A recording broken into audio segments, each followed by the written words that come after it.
Am I the a-hole for telling my mom and biological father I will always pick my dad over my bio father because my dad's my real dad?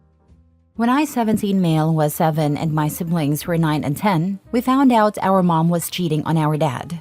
She wanted to leave dad and told him none of us were his kids. She told us too.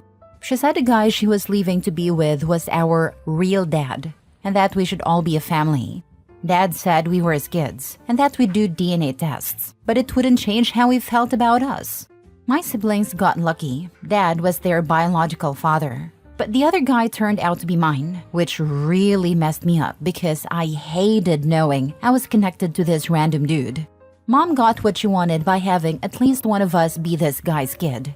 I know she'd have preferred all of us, but even just me seemed to make her so happy.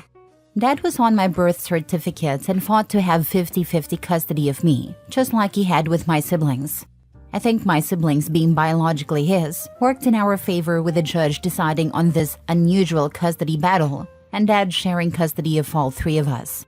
My mom and Vince fought the decision and they got a guardian ad litem involved, as well as someone from CPS or another agency. The decision stayed the same. It was agreed that this was the best outcome for me by the new people involved. Mom and Vince did everything they could to try and win me over to Vince. And they tried with my siblings too, but mostly with me, since Vince didn't really care about my siblings because they weren't his biological kids. None of us wanted to be with them, but we had no choice. We didn't make it pleasant for them, and I never tried to accept Vince as my dad.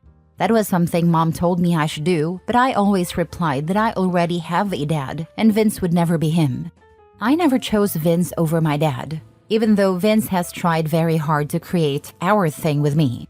I was always clear that I wasn't giving him a chance. It's a fight that has never ended. I tried to use this argument a year ago to get a judge to allow me to stay with Dad, but he ruled that I have to keep going until I'm 18, or Dad could face fines or lose custody. I might stop going a month before I turn 18 since they wouldn't be able to take it before a judge in time, but I also might keep going for Dad's sake. I don't want him punished any more than he already has been. His wife cheated on him, and he found out one of his kids isn't biologically his. Mom and Vince brought it up again last week. Vince had wanted me to go on a fishing weekend with him, and I didn't go. He got upset, and Mom was upset on his behalf. They said I'd go for Dad, and I said, yeah. Then they said I always pick Dad over Vince. I said, yes. They complained, and I told them I always will because Dad is my real dad. Not Vince. I said Vince will never be my dad. I told them they can't change how I feel. I said they blew up my life when they made me biologically not my dad's, and I would never forgive them. I also said I'm not a toy Vince can take out whenever he feels like it. They tried to lecture me about it, but I walked away. I kept walking away when they started saying how crappy I'm being. Am I the a-hole? Now for the top comments. Not the a-hole. You're handling this appropriately and very maturely. In no ways are you the a-hole. It's very commendable how he's handling the situation. OP's mom and Vince are trying to guilt-trip him into a relationship he doesn't want. His loyalty to his dad is completely justified given how much he's done for him. Not the a-hole. Sometimes DNA means nothing. In some cases, Dad is the one who raised you, not the sperm donor. Of course that's not true all the time, but in your case it is. My wife's son chose me at 7 years old. He took my name and all I stand for. He tells everyone he's Scots-Irish. He's 100% Mexican. He's 50 now and sticking to his guns. Not the a-hole. Tell your mom she should be proud you have chosen to align with and emulate your dad versus her chosen partner. Most parents would be thankful their children are taking the ethical high ground instead of the path of least resistance. It sounds like your mom was cheating on your dad for over 10 years and then used it as a weapon to hurt your dad and try to punish him for her mistakes by removing access to his kids. She sounds spiteful, selfish, and like an emotionally unhealthy person. Next story. Am I the a-hole for not wanting to go to my stepdad's funeral? I, 20 female, recently found out my stepdad, James, passed away. And honestly, I don't want to go to the funeral. My mom and some of my family are all over me about it, saying I'm being selfish and disrespecting the dead, but I just can't bring myself to go. James married my mom when I was 7, and from day one, he made it clear he didn't want me around.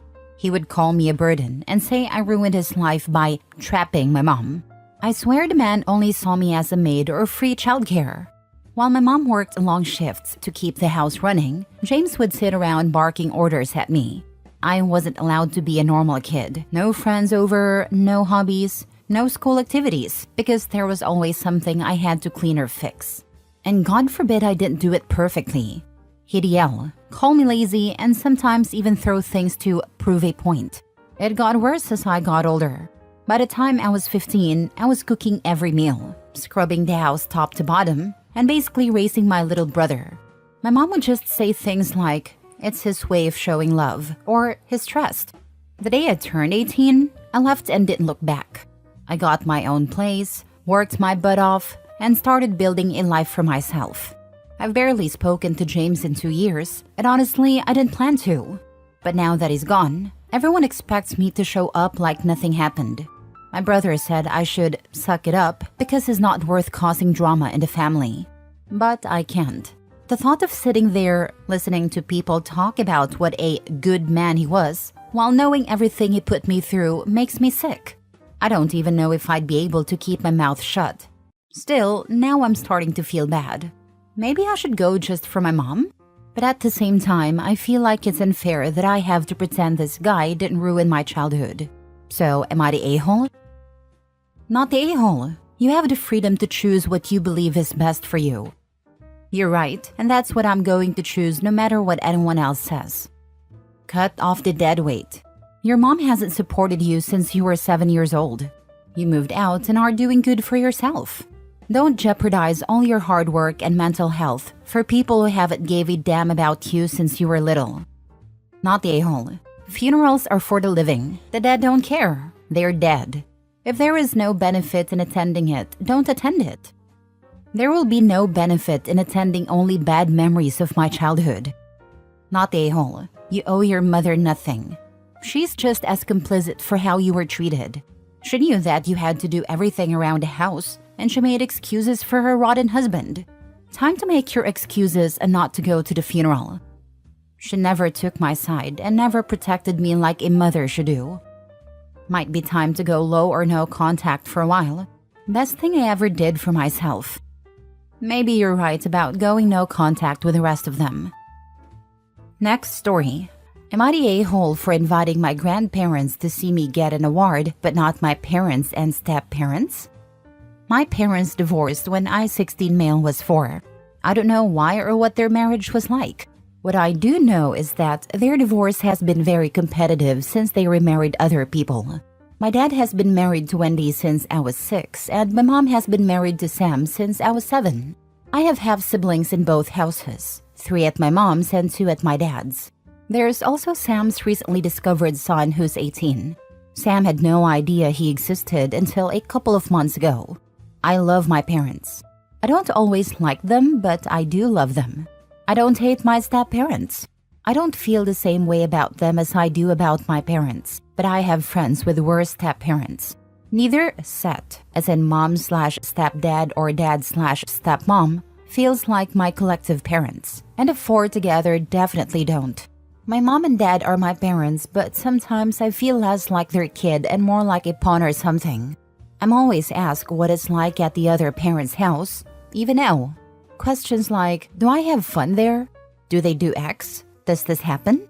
Then I'll get asked if I like being there. Usually, I'm also asked, would you rather live with the asking parents or the other parent? I'm also asked things like, isn't Wendy better than mom at this? Is it Sam doing more of that than dad? My step-parents are always watching how I interact with the other step-parent, and both have accused me of being more affectionate with the other. I'm also watched to see if I'm closer to my mom's other kids or my dad's other kids. When they're all in the same room, they sometimes argue over who my actual parents are. My mom's side of the family is a lot like my parents and step-parents. They talk about how I should be a mama's boy and how they're surprised I didn't choose to live with mom and Sam more. My dad is an only child, but his parents, they're the best support I could ask for. They let me vent about all 4 parents, and they've spoken up for me to both mom and dad before. They always tell me I don't need to pick sides and that it's okay if I don't feel great with either. They've said it shouldn't be that way, but it's on the adults who didn't provide me with healthy environments, not on me. Whenever there's a debate over who takes me to art or game development classes or anything related to those, I call my grandparents for help. So when I found out I was winning an award for my game development class, my grandparents were my first choice to invite, and they ended up being my only choice. My parents had no idea it was anything other than a typical class. My grandparents took me out to celebrate afterward. It took 2 weeks for Mom and Wendy to notice the photos of the awards in Facebook and realize what had happened. Now Dad and Wendy and Mom and Sam are angry that I invited my grandparents instead of them. Am I the a-hole? Now for the comments. Not a-hole. Your grandparents sound like caring, supportive, and wise people. Your parents sound like typical divorced, remarried adults who often behave more like children. I think you made a right decision about who to invite to the award ceremony. They're the ones who always step up when you need to be driven to this extracurricular activity. Inviting them to attend was a respectful and thoughtful way to honor them. Now, if it were your high school graduation, I might not be quite so quick to agree. But in this case, I think what you did was entirely acceptable. In the future, you might consider doing your parents the courtesy of letting them know beforehand what is going on and that you plan to invite just your grandparents. At 16, you're approaching adulthood, and it's expected that you exhibit some independence in certain areas. Handling things like this is a good start. Stay close to your grandparents. They sound like good people. They've been around for a while and often have good advice to share and interesting stories to tell. I didn't want them to show up and ruin it anyway. That might not be the best reason not to say anything beforehand, but I know they would just see it as a reason to show up, and then they'd fight over me again. They could have gone without me inviting them since tickets weren't required or anything. I'm seriously considering skipping my graduation ceremony in a couple of years. I could collect my diploma early like some kids do, and just skip the whole event since it would probably be more stressful than enjoyable for me. My parents and step-parents aren't great at being supportive in the moment because they're too busy fighting and competing for me. It makes me wish I didn't live with any of them. My grandparents are amazing. They tell cool stories and seem to have reached a level of maturity that I'm not sure either of my parents or step-parents will ever reach. Jesus, your life sucks. Good news is you have awesome grandparents. Just 2 more years of being a minor and you are free to carve out the life you want and know the persons you don't want to be. My life could be worse, and I totally understand that. But it sucks being caught in the middle where you have to ask whether any of the 4 actually care about me or whether they just dislike each other so much that I am an easy pawn. Last story. Am I the a-hole for declining to bring my half-brother, shared mother, to family functions on my father's side? This is an old issue between me, 40 male, and my family, but it's been brought up again due to some current family drama. Long story short, my parents had a messy divorce when I was 14. My mother really resents my dad's side of the family. She thinks they always looked down on her. On the other hand, my dad's side doesn't like her because of past issues and because she cheated on my dad before the divorce. I don't want to give too much backstory to avoid clouding the issue, but suffice it is to say the divorce was really hard on me and my younger brother. Our parents didn't want to talk to each other, so we were used as messengers and put in the middle of a crappy situation. Fast forward a couple of years, my mother remarried and had a son. My brother and I were 17 and 14 at a time, so it's not shocking that we weren't thrilled about adding a baby to the family, especially when money was already tight, and both my mom and stepdad worked. Basically, we were, voluntold, into babysitting duties a lot, and we were also expected to pull more weight around the house than I felt was fair. On top of that, there was now a screaming baby in the house. We didn't actively resent our new half-brother and did our best to treat him like family. As much as a 17 and 14-year-old can between school, after-school jobs, friends, girlfriends, etc. But it was a hard couple of years. My younger brother and he got kinda close, but honestly, I had one foot out the door to university and left home before he was due. I went to school far enough away that I didn't get to visit very often and never really got close to him. The issue came after I moved away from university.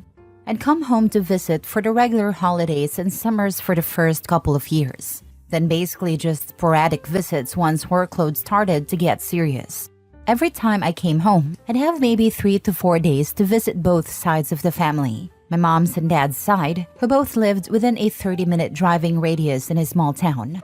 On top of that, I had to make time to visit my stepdad's family and try to find 5 minutes to catch up with friends. My mother would insist that my brother and I bring our half-brother everywhere with us. You don't visit that long. You need to spend as much time with him as you can. He's your brother. This included family gatherings on my dad's side. This is the sore spot. There was already a lot of tension between the sides of the family, and it was really uncomfortable bringing my half-brother to family gatherings, where it was clear he was not part of that family. They were never rude or mean to him, but he didn't have the history, didn't know the traditions, inside jokes, etc. It felt like I brought a huge neon sign that said, "Hey, check out what that woman who cheated on your son made." Besides that, I barely had enough time to visit my family on my dad's side. It felt like I was constantly missing out on catching up with them because I had to spend the whole time looking after my half-brother, who didn't know anyone there and was, frankly, a bit confused about why he was even there. After a few times, I put my foot down and told my mom I would no longer be taking my half-brother to functions on my dad's side. I explained that they weren't his family, and she had made it very clear she hated pretty much everyone on my dad's side. Honestly, I think her sending my half-brother with me was less about spending time with him and more about trying to insert herself into their lives passive-aggressively, twisting the knife in deeper. This caused a huge blowout and was probably the beginning of the long downward spiral in my relationship with my mom. Old wounds have been reopened recently, and this issue is being brought up again as the reason all this started. So what's the verdict? Am I the a-hole? Not the a-hole. He isn't your dad's family. There's no reason for him to go to things that involved your dad's side of the family. He isn't related to them by blood or by marriage. And if your mom hates your dad and his family so much anyway, she really shouldn't want to expose the boy, now young man, to them. Not the a-hole. You're an adult, so it's a fair decision given that mother dislikes father's folks and vice versa. Go low contact with mother if she carries on pressuring you. Harsh facts being nobody in dad's respects her because the woman is a cheater. Marriages do not always last, but it would have been better to divorce before bedding another man. We've been low contact for years. There's just stuff happening in the family, aging grandparents, my half-brother's wedding, and other stuff that's forced contact and opened old wounds. So now 20 years of family drama is being rehashed.